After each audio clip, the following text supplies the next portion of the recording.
isang kaibigan na kung saan nakilala niya na ang Panginoon. Mahilig siyang magsimba, mahilig siyang manalangin, at mahilig siyang magbasa ng Biblia. Dahil nais niyang makilala ng lubusan ng ating Panginoon. Sa kabilang banda, meron siyang kaibigan na ang pangalan ay Kuya Patrick. Si Kuya Patrick ay matagal ng kaibigan ni Kuya Jeron.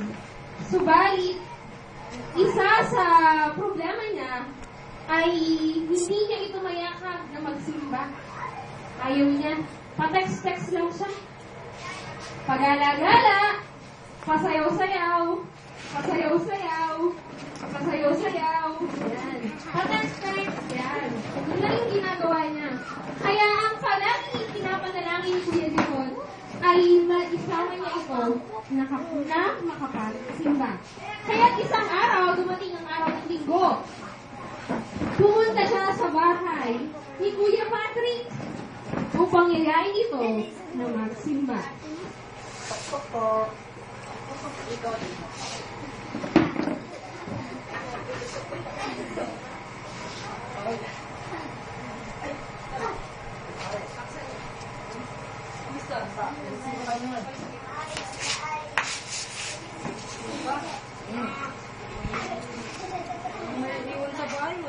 Marami siyang alibay. Marami siyang dahilan. Next Sunday na lang. Promise yan. Sama ako sa next Sunday. Salamat.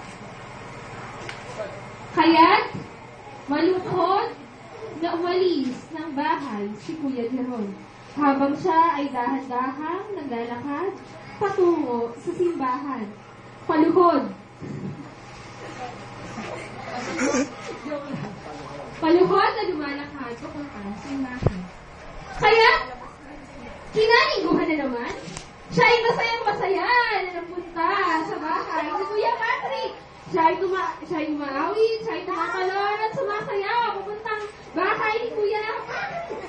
At siya ay kakatok na. Tok.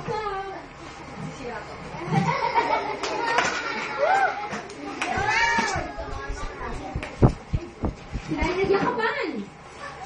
Mahal na mahal kita! Doon ka. Nayayari niya ulit at ipapaalala na Sunday ngayon. At siya ay may pinangako. Siya ay kasama sa magsimba. Subalit dahil sa kanyang tropa, hindi na naman siya muli makakasama. Next time talaga, next time. At muli na naman siyang nangako sa kanyang kaibigan Pangako. na siya ay sasama sa susunod na linggo. Kaya't Nakis nila. malungkot at paluhod na naman siyang Lumakad. lumabas ng bahay ni Paluhod. Kuya. Dahan-dahan, umiiyak, tumutulo ang luha. Kinalingguhan, sumunod na linggo, eto na. 2 linggo na hindi nagpapalit ng damit. Pat yung- Si Kuya yung Pat, Mr. Suave. Pat, Mr. Suave. hindi na naman nagpalit ng damit. Mr. Suave. Excited na excited siya dahil alam niya na nangako si Kuya Patrick na sasama na this time. Kaya siya ay nag-gel muna bago pumunta kay Kuya Patrick. Naligo! Subalit hindi nagpalit ng damit. Nag-gel tapos paligo, mama. At siya ay,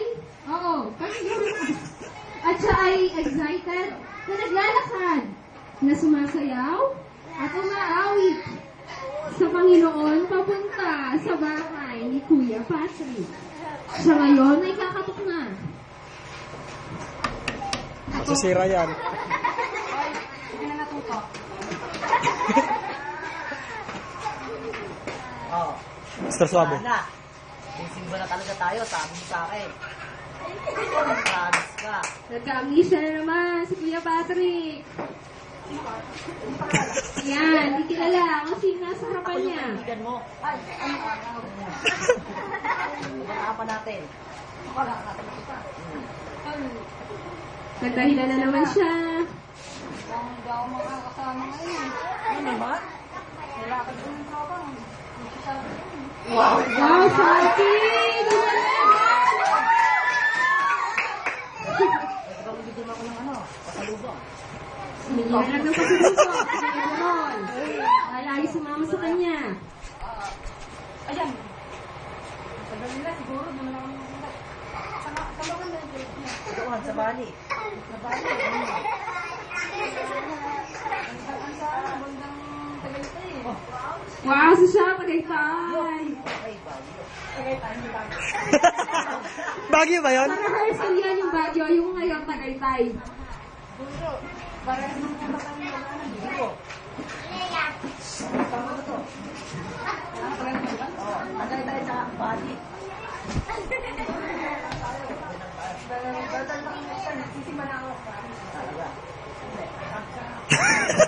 Kaya't, kahit hindi na sumama si Kuya Patrick sa kanyang kaibigan si Kuya Jeron, sila ay lumabas patungo ng bahay at sila ay magkasabay na upang si Kuya Jeron ay pumunta sa Bali sa kanyang sisimbahan at si Kuya Patrick sa Tagaytay kung saan siya mag-shopping.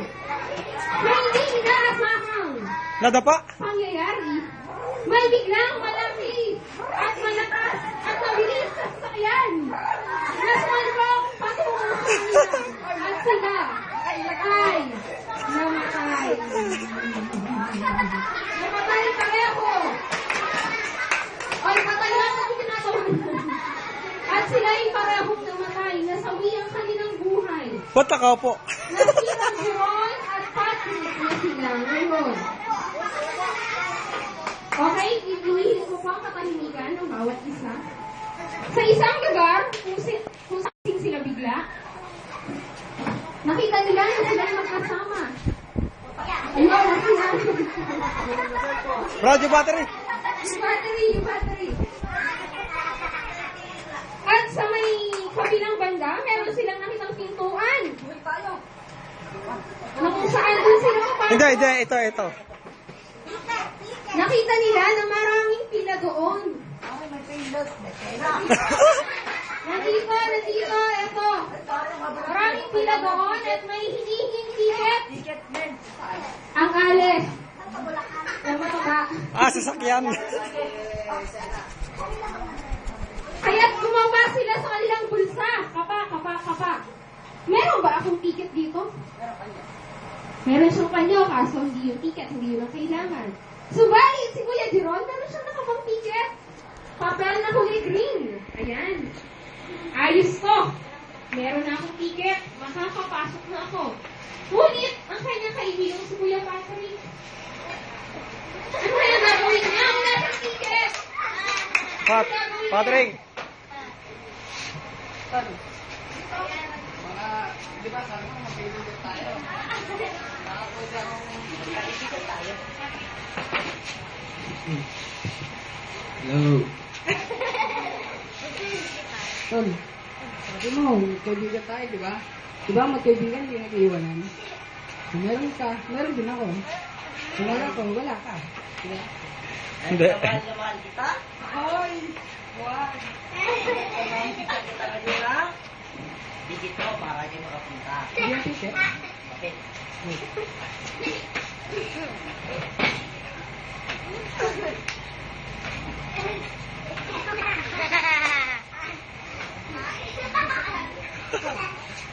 Parang, dalawa lang tao pa.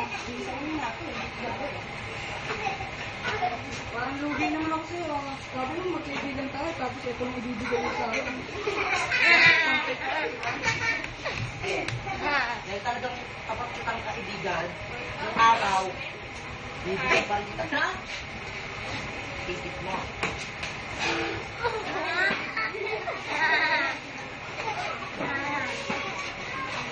Oh, ilag mo ka. Bubulutin ko. Yan, siya ka talaga. Ticket! At dahil may ticket na si Kuya Patrick, tinatawag na sila doon ng isang aleng papayat. Kaya tiyabot ni Kuya Patrick na may pagmamayabang ang kanyang apat na ticket na kanyang nakuha. Gusto swabe. Ay, kanyang kaibigan pala. Paikot. Ayan, iaabot niya ito. may pagmamayabang. Dito, malalaman ni Kuya Patrick kung saan ba siya pupunta. Hindi ka makapunta. Wait lang. Dito malalaman, saan kaya pupunta si Kuya Patrick? Dahil sa kanyang kamatayan, malalaman niya kung saan ba siya pupunta. At ang ticket mo? Hindi. Parang kakaiba. Doon na lang sa sahig, ate. Malalaman natin kung saan tayo, kung saan ka.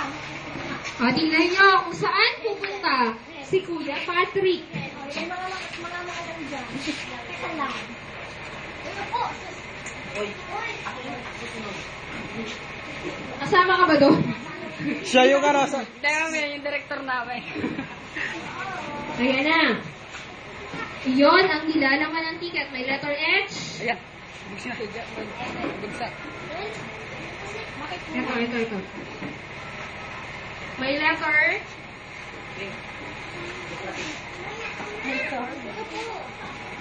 May letter E.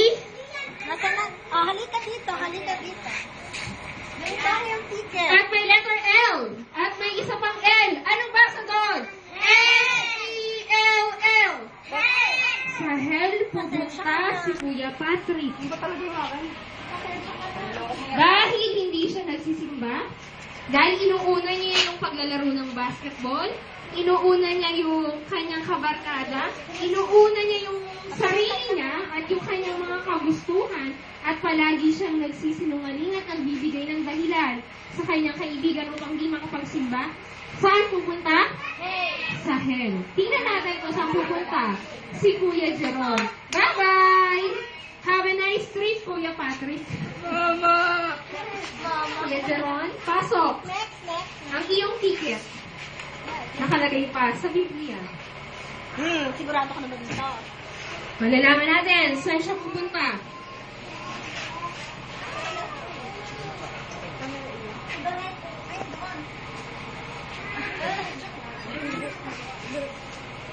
Siya ay pupunta saan? Sa heaven. Kasi nandito si Jesus Christ. Amen po ba?